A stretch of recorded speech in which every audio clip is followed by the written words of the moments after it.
The RMS Lusitania was a marvel, an ocean liner of unmatched speed and luxury, launched in 1906. She was a floating palace, a symbol of Edwardian progress, with plush carpets, crystal chandeliers and opulent staterooms.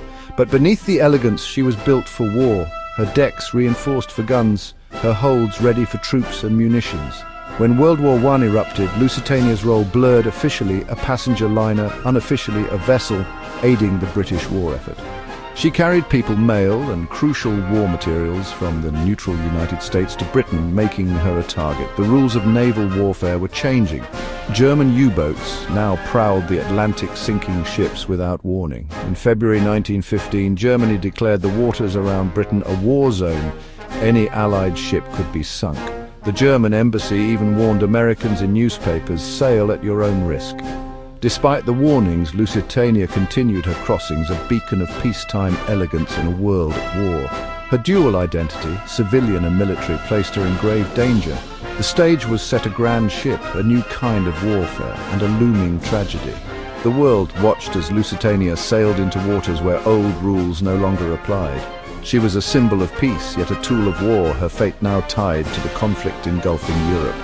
The floating palace was heading straight toward disaster.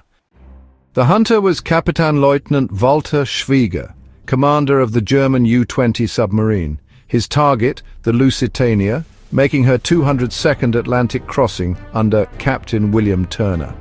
On May 1st, 1915, Lusitania left New York, filled with nearly 2,000 passengers, businessmen, families, celebrities, confident in her speed and the rules of war. But as she neared Ireland, danger closed in. Captain Turner, wary of fog, slowed the ship and kept a straight course, making her an easy target. The British Admiralty, aware of U-boat activity, sent vague warnings, but no escort. The Lusitania was left exposed in hostile waters.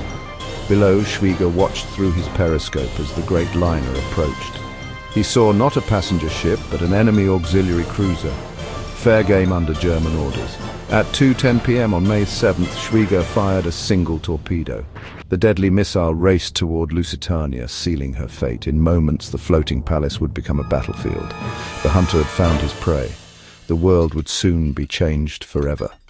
The last voyage was about to end in tragedy.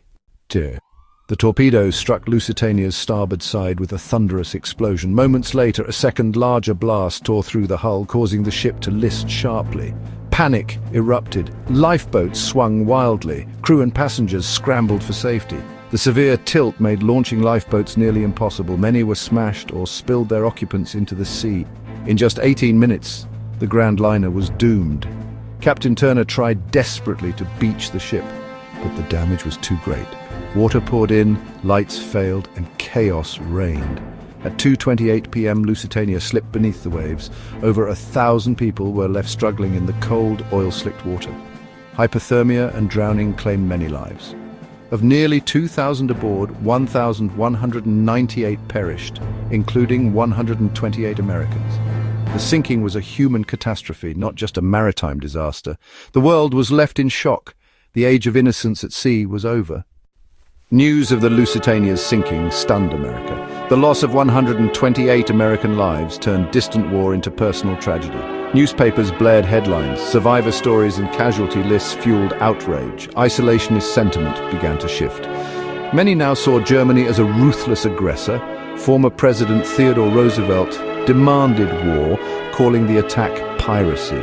President Wilson, however, urged restraint, seeking a diplomatic solution. He sent stern notes to Germany demanding an end to unrestricted submarine warfare. The nation was divided. Some wanted war, others clung to neutrality. The sinking eroded trust and planted deep suspicion of German intentions. For many, the image of drowned civilians became a symbol of German brutality. While America did not enter the war immediately, the Lusitania disaster made it far more likely. The road to war had begun. The Lusitania's sinking was a direct result of Germany's policy of unrestricted submarine warfare. Britain's naval blockade was strangling Germany, so U-boats became their answer. Traditional rules required warning before sinking merchant ships, but submarines were too vulnerable to surface.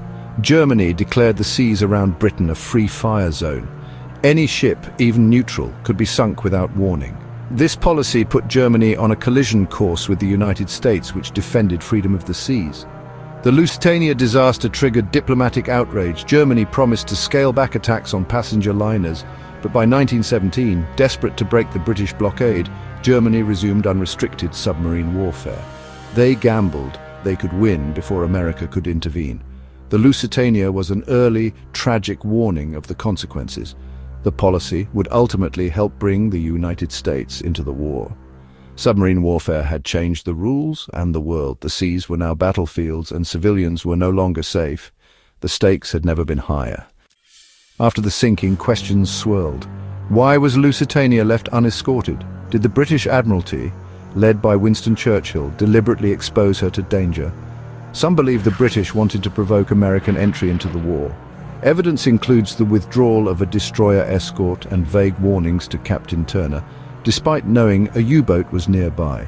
The official inquiry blamed Turner and the Germans, sidestepping Admiralty responsibility. The Lusitania's cargo included munitions, over 4 million rounds of ammunition and shrapnel shell, downplayed at the time. Some argue this explains the second explosion, supporting Germany's claim she was a legitimate target. Most historians, however, see a tragic mix of miscalculation and misfortune, not conspiracy. The Admiralty may have overestimated the ship's speed as protection. The true cause of the second blast remains debated, but a deliberate sacrifice is unlikely.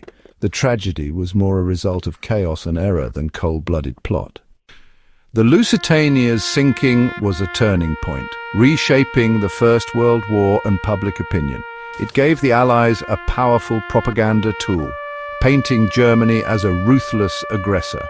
The tragedy helped shift America from neutrality toward intervention. President Wilson's protests forced Germany to pause submarine attacks, but trust was broken. When Germany resumed unrestricted warfare in 1917, the Lusitania was Exhibit A for war. The disaster highlighted the dangers of modern warfare. Civilians were now targets. It forced the world to reconsider the rules of war and the ethics of new technology. The Lusitania's wreck remains a silent monument to lost lives and lost innocence. One torpedo changed the fate of nations and the course of history. The story is a cautionary tale about the cost of conflict. Its lessons echo to this day.